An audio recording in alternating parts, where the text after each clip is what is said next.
रस्त्यावर अतिक्रमण केलेल्या नागरिकांनी 54 मीटर रस्त्याचं काम 2 वेळेला रोखलं। मात्र प्रशासनानं पोलीस बंदोबस्तात हे काम सुरू केलं असून सध्या नाल्यांवर पूल बांधण्याचं काम हाती घेण्यात आलंय। ही घटना आहे 6 कमान ते राजस्वनगर या रस्त्यावरची। महाराष्ट्र राज्य सुवर्ण जयंती नगरोत्थान योजनेमधून 6 कमान ते राजस्वनगर पर्यंतच्या 5.25 किलोमीटर पर्यंत 54 मीटरच्या रस्त्याचं काम महापालिकेच्या वतीनं करण्यात येत आहे। एकूण 27 कोटी रुपयांचं हे काम आहे। मात्र रस्त्यामध्ये काही नागरिकांनी अतिक्रमण करून रस्त्याला विरोध दर्शवला होता। यामुळे 18 महिने रस्त्याचं काम रखडलं होतं।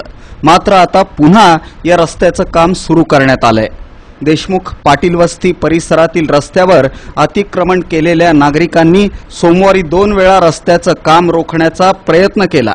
मात्र प्रशासनानं नागरिकांचा विरोध झुगारून पोलीस बंदोबस्तात रस्त्याचं काम सुरू केलंय।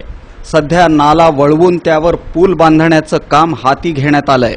रस्त्यावर अतिक्रमण केलेल्या नागरिकांनी आपापली अतिक्रमणं काढून घ्यावीत, अन्यथा येत्या 8 दिवसात प्रचंड पोलीस बंदोबस्तात ही अतिक्रमणं हटवण्याचा निर्धार महापालिकेनं केलाय।